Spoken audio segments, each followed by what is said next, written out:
The woke types come along and say, the planet's a virgin, the great father's a tyrant, you could be a hero if you just stood up to that. And the kids think, well, I'd like to do something important with my life. And so they're just caught into that immediately. But because it's a one-sided story, a one-sided religious story is an ideology. And a great representation of that is what they've done with Greta Thunberg. Yeah, exactly. It's so funny, because I thought 10 years ago, we live in the delusion of a disturbed 13-year-old girl. How did that happen? And then, Greta Thunberg showed up and I thought, oh, well, there we go. Now we've got the 13-year-old. I feel sorry for her, because she was chased into this apocalyptic terror that we're trying to enforce on all our kids. And then you think about her position, so now she's all afraid and her mother's facilitating that like mad. And then, she announces her fear, her neurotic fear, essentially. It's driven by negative emotion. And, Macron says to her, oh my God, Greta, you're absolutely right, and bows. It's like, what the hell's a girl to think? Because what she really wants is to freak out a bit and for someone calm and reasonable to say, hey, look, kid, the apocalypse has always been on us. It's always the case that the future has the possibility of being dreadful. But, we've conquered terrible things in the past and overcome massive obstacles, and there's no reason at all not to assume that we can do the same thing. That's a very important point. Well, yeah. It's such an important point because there's never been a time ever where everything was perfect. Well, that's for sure. There's never been a time ever environmentally where the Earth was stable. No. If you go, stable, currently you can kind of guess what the weather's going to be. But if you look at models of thousands of years, it's never been flat. It's always been up and down, heats up. Well, the Earth was freezes. an ice ball many times. Yeah, many times. Yeah, so yeah, well. Randall Carlson was saying there's been times in our distant past where the CO2 levels and the oxygen levels were so fucked up that we were close to losing all life on Earth. Right. And then this can happen. See, the antithesis to that is to believe in something like the intrinsic paradisal stability of well-balanced Mother Nature. Right. It's like, yeah, a bit, but no, not really.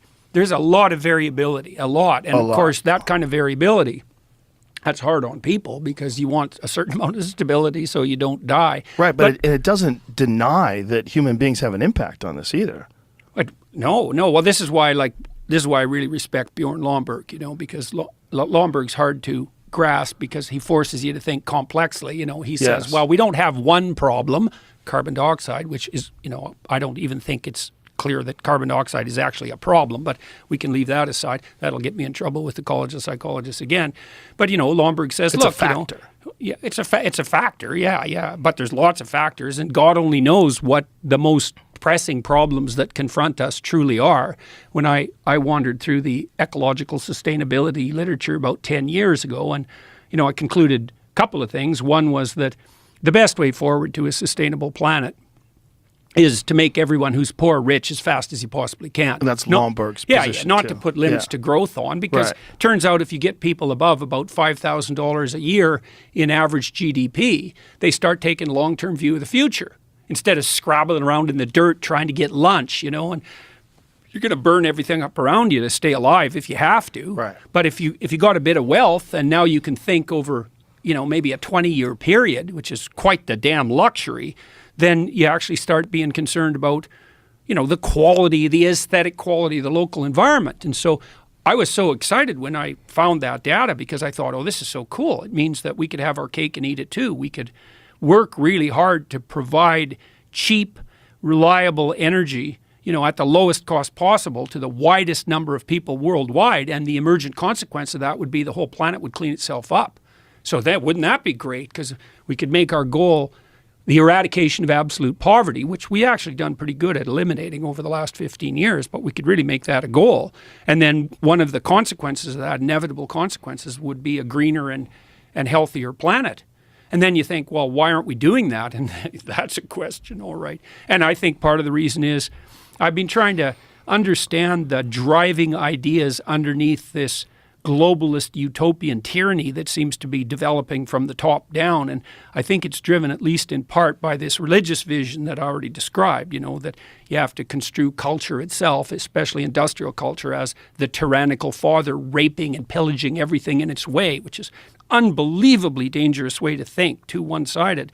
And the idea that you have to impose limits to growth on people in order to have a sustainable planet. And that's allied with a view that probably stems all the way back to people like Paul Ehrlich in the 1960s, who really believe,